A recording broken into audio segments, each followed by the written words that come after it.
Olá! Hoje, a nossa jornada nos leva lá para o meio do deserto, onde o povo de Israel, que tinha acabado de ser liberto da escravidão, está enfrentando uma crise. E não é contra um exército inimigo, não, hein? É uma crise interna. É uma história sobre fome, sobre memória e sobre aquela linha bem fininha que separa um pedido desesperado de uma queixa que destrói tudo. Bom, vamos mergulhar nisso. Olha, a gente já começa com um dos apelos mais chocantes de toda a Bíblia. Esse é Moisés, o grande líder, sabe? No seu limite absoluto, pedindo para Deus simplesmente tirar a vida dele. A pergunta que vai guiar a gente hoje é: o que pode levar um líder do tamanho de Moisés a um ponto de desespero tão profundo assim? A resposta, por incrível que pareça, não começa com ele. Começa com o povo que ele liderava. Então, vamos voltar um pouquinho para entender de onde essa crise toda veio. Antes do colapso do Moisés, uma onda de insatisfação começou a se espalhar pelo acampamento, sabe? Como fogo em palha seca. A origem dessa queixa é bem interessante. Tudo começou com um grupo específico, que o texto descreve como um bando de estrangeiros que estava ali no meio deles. Eles se encheram de cobiça, de gula. E esse desejo foi se espalhando, sabe? Daqui a pouco os próprios israelitas estavam lá chorando, pedindo carne. Eles simplesmente começaram a esquecer das chicotadas, do trabalho forçado do Egito, e passaram a ter uma memória seletiva, lembrando só dos prazeres que na cabeça deles eles tinham de graça. É uma coisa impressionante, né? Como a memória pode ser seletiva. De um lado, tem essa lista super vívida, saborosa de comidas do Egito. Do outro lado, a realidade monótona do deserto, maná, maná e mais um pouco de maná. A memória deles transformou o que era uma ração de escravo num verdadeiro banquete, enquanto a provisão milagrosa de Deus virou algo desprezível. E afinal, o que era esse tal de maná que eles tanto desprezavam? Bom, era literalmente o pão do céu. Uma provisão diária, milagrosa de Deus. Tinha um gosto bom, tipo uns bolinhos frescos feitos com azeite. Era o sustento deles, dado de graça ali no meio do deserto. Mas, a familiaridade acabou gerando desprezo. Agora a gente vai ver o impacto que tudo isso teve em Moisés. Como a crise do povo acabou se tornando a crise pessoal dele. Imagina só, o choro constante, as queixas de centenas de milhares de pessoas. Isso começou a pesar sobre ele de um jeito que era simplesmente insuportável. 600 mil. E olha, isso contando só os homens em idade de lutar. Se a gente adicionar mulheres, crianças, o número é muito, mas muito maior. Dá para ter uma ideia do peso esmagador, que era ser responsável por alimentar e liderar essa nação inteira no meio do nada. Esse era o fardo de Moisés. E a oração dele continua, de uma forma muito crua, muito honesta. Moisés não está sendo nem um pouco diplomático aqui. Ele está literalmente despejando a alma, o cansaço, o sentimento de que ele não era capaz, tudo isso direto para Deus. Ele se sente como uma babá que é forçada a carregar um bebê gigante e chorão, uma tarefa para a qual ele simplesmente não se sente preparado.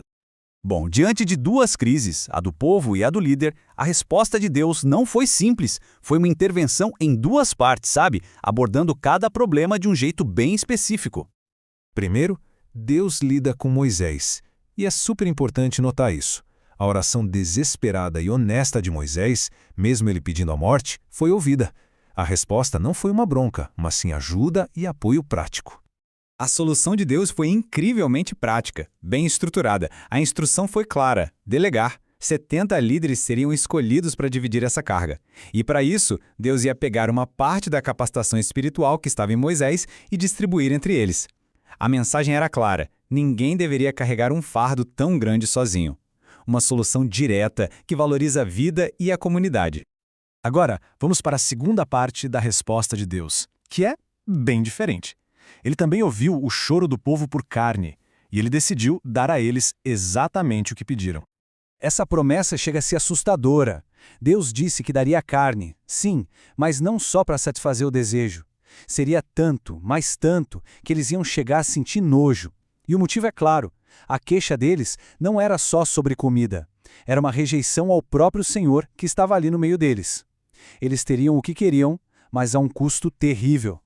E o cumprimento dessa promessa foi tão dramático quanto a própria promessa. A cena que vem a seguir é uma das mais vívidas e trágicas de todo o Pentateuco. De repente, um vento poderoso começa a soprar, e com ele vem um enxame inacreditável de codornizes do mar, cobrindo todo o acampamento. O desejo deles foi atendido de uma forma sobrenatural e com uma abundância absurda. A reação do povo foi de pura ganância. Eles trabalharam sem parar por 2 dias e 1 noite só para recolher os pássaros. A Bíblia diz que a pessoa que menos juntou pegou equivalente a uns 2 metros cúbicos. É uma quantidade absurda que mostra uma cobiça, assim, sem limites. E aqui vem o clímax terrível. Antes mesmo que eles pudessem engolir, com a carne ainda na boca, a ira do Senhor se acendeu. Uma praga terrível atingiu o povo. E aquele banquete tão desejado se transformou num massacre. O próprio lugar foi renomeado para servir como um memorial eterno dessa lição. Kibrote Hatavá significa literalmente sepulturas da cobiça ou túmulos do desejo. O nome do lugar já é a moral da história. O desejo egoísta deles os levou direto para a sepultura. Então, qual é a lição central que dá para tirar disso tudo? O capítulo inteiro apresenta um contraste muito forte entre 2 formas de se dirigir a Deus: a oração de Moisés e a queixa do povo. O contraste é gritante. Moisés, mesmo no fundo do poço, levou o fardo dele diretamente a Deus. O resultado? Ajuda e vida. Já o povo, por outro lado, ficou reclamando entre si, de costas para Deus, movido pela pura cobiça. O resultado? Morte. O ponto crucial aqui é: para onde a gente direciona o nosso clamor e qual a motivação por trás dele? Isso importa, e muito. Então, quais são as grandes lições que essa história deixa pra gente? Primeiro, que nossos desejos, quando não são controlados, podem nos destruir. Segundo, a importância de levar nossas frustrações para Deus em oração honesta, em vez de ficar só resmungando. Terceiro, o perigo de ter uma memória seletiva que nos torna ingratos. E, por fim, uma verdade fundamental: a provisão de Deus é para nossa necessidade, não necessariamente para o nosso apetite. Isso tudo nos deixa com uma pergunta para reflexão. Essa história tão antiga levanta um desafio que é super atual. Na nossa vida, quando a gente se depara com o maná do dia a dia, como é que se pode cultivar ativamente um coração grato em vez de cair na armadilha da queixa, de ficar lembrando das cebolas do Egito? A resposta para essa pergunta pode definir o resultado de muitas das nossas próprias jornadas. Obrigado por acompanhar.